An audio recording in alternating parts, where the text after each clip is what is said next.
Giadíh a háirde Gaeilge gamer an seo, agus iniu tá mé ag immert pathways cluiche a rin rialtas na Breataine chun chur in úildúin nach bhfuil an ceart agin dul go dtí agóid ar bith in an rialtas.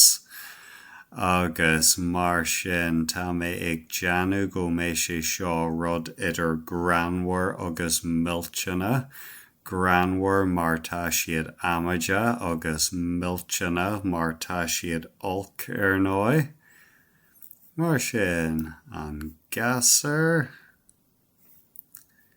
agus level a hain. Charlie was enjoying an online game with friends. Tá muid ag immert Minecraft. Charlie had not long started attending a new college in East Riding, and they were so relieved to have made new friends having recently left school.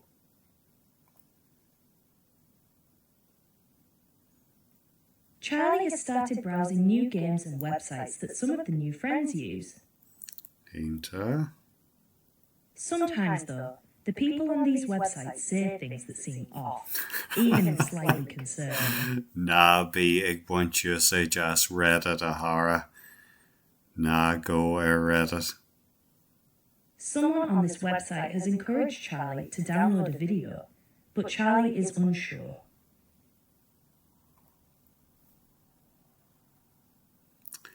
How should Charlie react? Well, seo ceist a bhaineann le saoilteacht ríreachta níos mó nach bhfuil ach tá mé géirí arc ar an bhí mar sin. Charlie wanted to continue being part of their new online community. Tá muid sa dearg. Charlie downloaded the video and shared it with different people online. Charlie felt relieved and happy that people were liking the video and also sharing it. Deep down, Charlie wasn't sure if this was the right thing to do, as some of the ideas in the video were extreme and violent. Ach níor dúirt siad sin, go dtí ar siúil sa It fhí is sin. important to remember that downloading or streaming certain content can lead to a terrorist offence conviction. Oh, yeah. Agus sin é. Oh, tá sí có amaide. Charlie is receiving an important grade on a piece of work they submitted for their hospitality course at college. Mai an far. Charlie put in a lot of effort for this work and is excited to receive good feedback. Charlie takes a seat in class and waits to get their grade. To their disappointment, Charlie doesn't do as well as they expect. They got 60 out of 100 for their work, but they wanted at least 75 out of 100.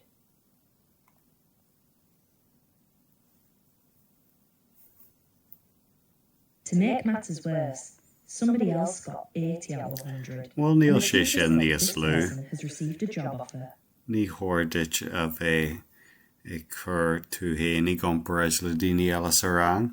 Charlie applied to dozens of jobs, An but post haven't le had any dáir. yet. Oh, tá sí grammar. Somebody else in the class tells Charlie that this is proof that immigrants are coming to the UK and taking our jobs. Oh, yeah. Fed atá inchi. Fed atá inchi, Charlie. Bí cura a hahara.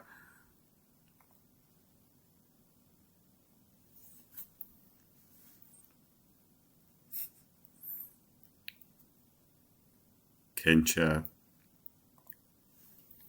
Charlie approached the classmate angrily. He agreed with the ideas and began shouting about them in class. Cén fagóil tú ag scradal, Charlie. Yes, a curious a hara The via teacher the let Charlie hoovness. know that the school has a zero tolerance on hate speech. Ach ní fua hain sé sin. Níl fua cancha táin. The teacher was concerned by Charlie's outburst and tried to get to the bottom of it. Cancha. Charlie became more agitated and ended up having to sit alone for the duration of the week's lessons Greater because of the bach. hurtful things they Níl said. sé sin cart na cór. Agus níl sé sin ag cur ósú ar rud ar bí. Charlie has been chilling out all afternoon. They have been scrolling on social media. Oh, man called a wine on Shaw. They spot a video that seems to be getting a lot of attention. Charlie watches the video and learns from the video that Muslim men are stealing the places of British war veterans in emergency accommodation. Mm-hmm. In the video, they explain that the government is betraying white British people and we need to take back control of our country. Ha! Ta achnia orm an jarku Shaw assassini. Kincha.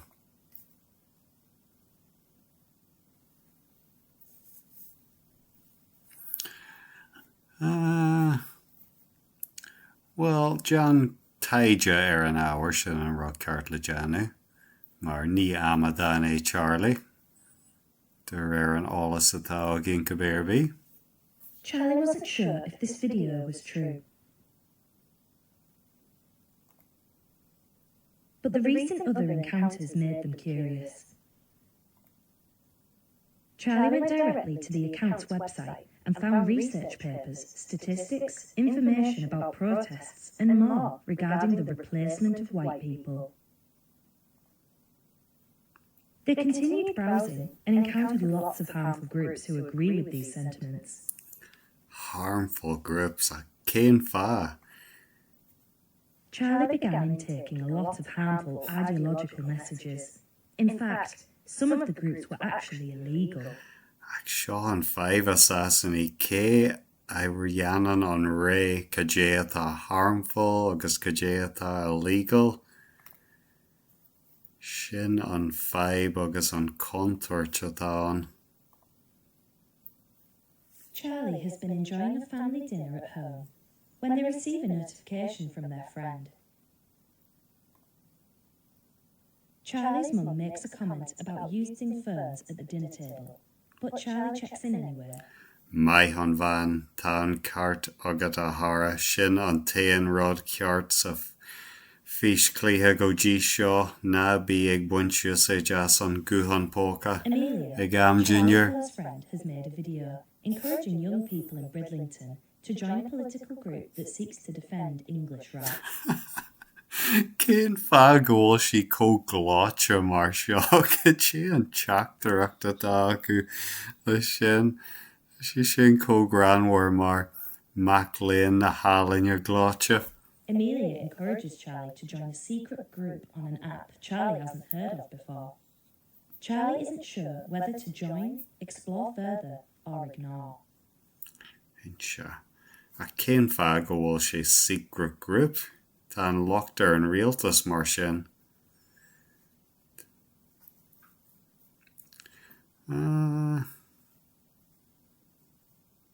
Cinse. Charlie thought the video the friend posted was so funny. They couldn't believe how many likes Amelia's memes were getting. It was inspiring. Charlie joined the secret group on this new platform. Their phone wouldn't stop buzzing with messages of support and invitations to participate in several similar groups. Charlie's mum was not so pleased and grew suspicious of all this new activity their child seemed to be involved in. Well, tá an cart ag an mami hio an méid ama atá sé caitheú an guham póca cabéirbí. Ainty an lehi foin méid sin. At the weekend. He lives in Hull, so their weekends look very different to their weekdays in East Riding.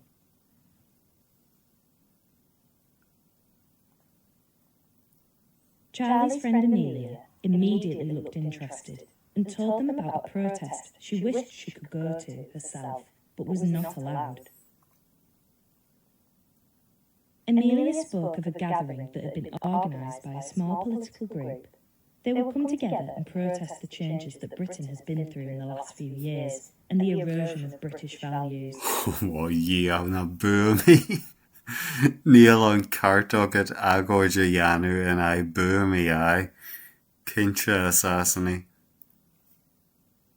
Amelia talked about the banners and the pickets that her friends had made for the events and expressed a real regret that she could not go, begging Charlie to go in her place.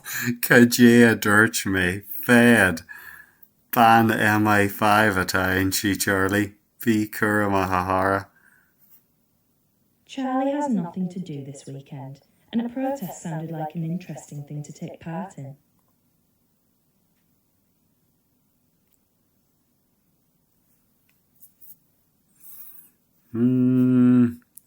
Island.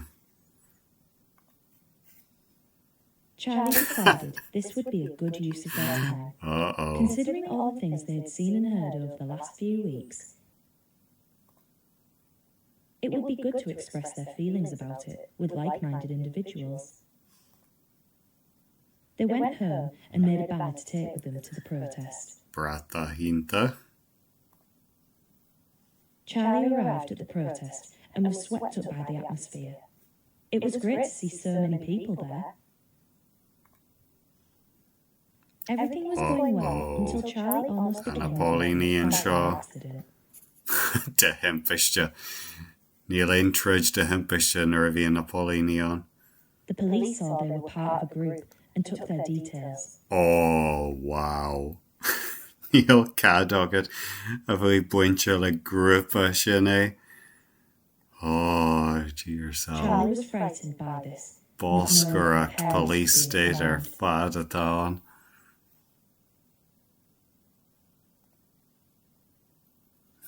Oh, sinné. Charlie thought about all the difficult choices they had needed to make in the last few weeks. Some of their choices had led to changes in friendship, and Charlie was feeling low, as they weren't sure if they had made the right decisions. The teacher had noticed this and decided to reach out. The teacher sat with them and talked openly and frankly about the ideology that Charlie had discovered. A cén fan ar duine fasta tá nach bhfuil nuair tá sé ar ollscoil. Tá siad ag deanú cinneál infantilization ar mar pasture atá. But if they had chosen to engage with these harmful ideas, the consequences would have been very different.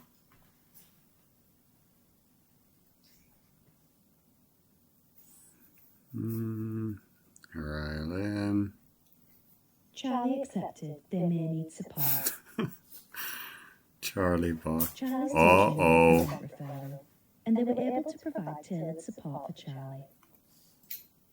They began a workshop that helped Oh, them Neil. positively Re-education on camp the atá. differences between right and wrong in expressing political beliefs. Cart agus mí ceart. Oh, yeah.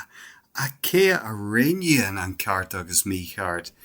Níl an rééis sin ag an rialtas. Counselling to help them process the other events in their life. Cheer And they felt sal. much better for it.